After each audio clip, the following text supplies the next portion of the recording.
आप सभी का स्वागत है मेरे दोस्तों कठोपनिषद पाठ में। सभी के मंगल की कामना करते ही शुरू करते हैं। ओम सहनावतु सहनौ भुनक्तु सह वीर्यं कर्वावहै तेजस्विनावधीतमस्तु मा विद्विषावहै। ओम शांति ही शांति ही शांति ही। कठोपनिषद में जो चल रहा था, भगवान यम भगवान कह रहे थे कि इस वर्तमान में कुछ लोग कुछ शास्त्र पढ़कर अपने आप को समझते हैं कि मैं पंडित हो गया, और वो दंद्रम्यमाना पर्यंति मूढ़ा अंधे नैव नियमाना यथा अंधा, वो उस प्रकार अब इस संसार में जन्म मरण के चक्कर में पड़े हुए घूमते रहते हैं। आत्म तत्व को ना जानने वाला, जो आत्म तत्व को जान जाता है वो जन्म मरण के चक्कर में नहीं होता, नहीं पड़ता, नहीं उसके लिए है। उसके आगे हमने शुरू किया था 6 नंबर मंत्र। ये द्वितीय वल्ली है, प्रथम अध्याय है। तो आइए एक बार श्रवण करते हैं, उच्चारण करते हैं मंत्र का। ना सांपरायः प्रतिभाति ही बालम प्रमादयन्तं वित्तमोहेन मूढ़म अयम लोको नास्ति पर इति मानि पुनः पुनर्वशमाः पद्यते में। ये मंत्र है। अब इसका थोड़ा सा प्रयास करते हैं। जैसे भाष्यकार जी कह रहे हैं, ना सांपरायः मतलब जिनके लिए परलोक नहीं है। वश क्या है फिर? प्रतिभाति नहीं भान होता। क्यों नहीं होता? बालम, बालम अर्थात वो अज्ञानी होने के कारण, उनको ज्ञान ना होने कारण, विवेक ना होने के कारण कि नित्य क्या है, नित्य क्या है, इसलिए वो सांपराया परलोक को नहीं जानते। बस यही संसार है ऐसा मानते हैं। फिर क्या करते हैं? प्रमादयंतम, फिर आलस करते हैं। किसका आलस करते हैं? उस ईश्वर के भजन का, आत्म तत्व को जानने का आलस करते हैं। क्यों करते हैं? कह रहे हैं वित्त मोहेन, धन की प्राप्ति के में लगे रहने के कारण, पुत्र के मोह में, धन के मोह में, और अपनी लोकेशना, जो तृष्णा कही गई ना, तृष्णा है जो लोकेशना, पुत्रेशना, वित्तेशना, ये 3 प्रकार की लोकेशना में पड़े हुए लोग, अयम लोको, बस यही लोक है, ना अस्ति परा, इससे परे कोई लोक नहीं है, ऐसा जानते हैं। इति, ऐसा मानते हैं। मानी पुनः, फिर क्या करते हैं? उससे होता क्या है? ये धर्मराज जी नचिकेता को समझा रहे हैं उन लोगों के बारे में जो यहाँ मंत्र में कहा जा रहा है। ऐसा धर्मराज जी नचिकेता से कह रहे हैं। क्या कह रहे हैं? एक बार फिर पुनः, ना संप्राय के परलोक नहीं है, बस यही संसार है। प्रतिभाति हमें यही मालूम है। किनको? जो बालम है, जो ज्ञानी है। क्यों ऐसा मानते हैं? प्रमादयंतन, आलस करने के आलस करते हैं। किसका आलस करते हैं? भजन का आलस करते हैं, ईश्वर को मानने का आलस करते हैं, ईश्वर के जप का आलस करते हैं। क्यों करते हैं? वित्त मोहन, धन की लालसा में, पुत्र की लालसा में, मकान की लालसा में, व्यापार की लालसा में। क्यों करते हैं?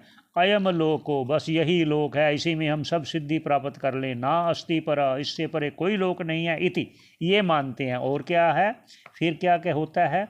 मान ही, ऐसा मानने वालों को होता क्या है? ये धर्मराज जी कह रहे हैं, पुनः पुनः वशमाहा, बार बार मेरे वश होते हैं। कौन कह रहे हैं? धर्मराज जी कह रहे हैं। मृत्यु का देवता कह रहा है मेरे वश में होते हैं। पद्यते में, मेरी शरण में आते हैं, अर्थात मृत्यु को प्राप्त होते हैं। पुनः पुनः, ये धर्मराज जी कह रहे हैं नचिकेता से। और क्या कह रहे हैं? ये देखिए, ये आत्म तत्व का उपदेश करने से पहले सभी बातों का यहाँ उपदेश कर रहे हैं धर्मराज जी नचिकेता को। इसके अलावा और उसकी स्तुति करते हुए क्या कह रहे हैं? उस आत्म तत्व की स्तुति करने के लिए, स्तुति का अर्थात ये कितना मूल्यवान है। आगे उच्चारण कर लेते हैं। पहले मंत्र का उच्चारण कर लेते हैं, फिर करेंगे बाकी बातें। बोलते हैं, श्रवणायापि बहुर्भिर्यो ना लभ्यः शृण्वन्तोऽपि बहवो यम ना विदुयुः आश्चर्यो वक्ता कुशलो अस्य लब्धा आश्चर्यो ज्ञाता कुशलानुशिष्टः। ये मंत्र कह रहा है। भाष्यकार भी कह रहे हैं, क्या कह रहे हैं? श्रवणायापि, बहुर्भी यो न लभ्यो। अर्थात ये आत्म तत्व है नचिकेता, जो तूने पूछा है कि आत्म तत्व के बारे में मुझे उपदेश कीजिए, ये तो सुनने के लिए भी, श्रवणायापि, सुनने पर भी, बहुर्भी, बहुतों को, ना लभ्य, लाभ नहीं होता, सुनने को नहीं मिलता। और अगर सुनने को किसी को मिल भी जाए तो आगे क्या कहते हैं, शृण्वन्तो अपि बहवो यम न विद्युः, सुनने पर भी बहुतों को तो ये जान ही नहीं पाते ये कह क्या रहे हैं। और आगे क्या कहते हैं, देखिए कितना सूक्ष्मतः ये विषय है, सूक्ष्म से भी सूक्ष्मतर, इतना सूक्ष्म विषय है, इसलिए बार बार वो समझा रहे हैं। उससे पहले ताकि नचिकेता मुझसे उपदेश करने के बाद कृत्य कृत्य हो जाए, ये भाव है। आगे क्या कह रहे हैं, आश्चर्यो वक्ता, अगर कोई उपदेश कर रहा है तो इसलिए आश्चर्य की बात है।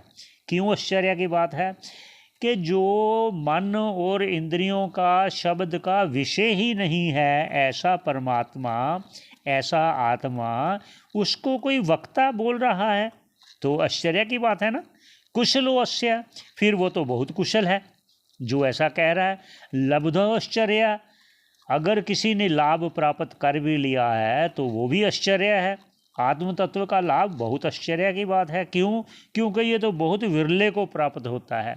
ज्ञाता कुशल अनुशिष्ट, अगर कोई जान गया तो वो बहुत कुशल है, अर्थात वो ब्रह्मनिष्ठ है, श्रोता है, श्रवण करने के बाद मनन किया है, मनन के बाद निधिध्यासन किया है, निधिध्यासन के बाद उसने आत्म साक्षात्कार किया है, इसलिए वो कुशल है।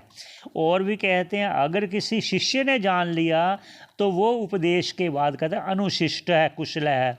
वो कुशल वक्ता के से श्रवण करते हुए वह कुशल शिष्य भी उसको प्राप्त करता है, आत्म तत्व को प्राप्त करता है, ये मंत्र कहता है। और आगे क्या कहते हैं, अब तो कह दिया कुशल वक्ता हो गया, सब हो गया। अब कहते हैं कुछ जो ये ना सोचो कि हर कोई ऐसे कोई बता देगा, इसको बताने वाला भी कोई विरला है, ये पहले कह चुके हैं। इसके बारे थोड़ा सा और कह रहे हैं, और क्यों कह रहे हैं इस पर अगला मंत्र लेते हैं, 8 नंबर मंत्र। क्या बोलते हैं, ना नरेण वरेण प्रोक्त एष सुविज्ञो बहुधा चिन्त्यमानः अनन्य प्रोक्ते गतिरत्र नास्त्यन्यान् ह्यतर्कम् अनुप्रमाणात्। अब क्या कह रहे हैं भाष्यकार जी, कह रहे हैं ना नरेण वरेण, कोई जो नर अर्थात जो मनुष्य है, अवरेण अर्थात जिसको ज्ञान प्राप्त नहीं है, ना प्रोक्तः वो नहीं बता सकता, किसका, एष है सुविज्ञो, ये जो आत्म तत्व है, एष है आत्म तत्व, सुविज्ञो वो इतना सुविधा से नहीं बता सकता, इतना आसान नहीं है जानना। बहुधा चिंत्यमाना, वो बहुत चिंतन करने का भी विषय ये नहीं है, ये ना बहुत अध्ययन करने का है, ना बहुत श्रवण करने का, लेकिन श्रवण करना चाहिए। इसका अर्थ ये नहीं कि श्रवण नहीं करना, उनका कहने का अर्थ है कि सिर्फ श्रवण करते उससे क्या होगा, जब तक आप उसके अर्थ को नहीं समझ पाओगे, जब तक वो कहना क्या चाह रहे हैं वो नहीं समझोगे।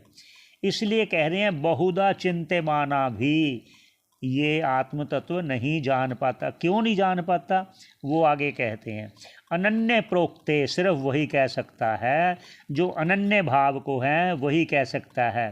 भगवान कृष्ण चंद्र भी कह रहे हैं ना, अनन्यो चिंतयन्तो माम ये जना पर्युपासते तेषाम नित्यभुक्तानाम योग क्षेम वहाम्यहम।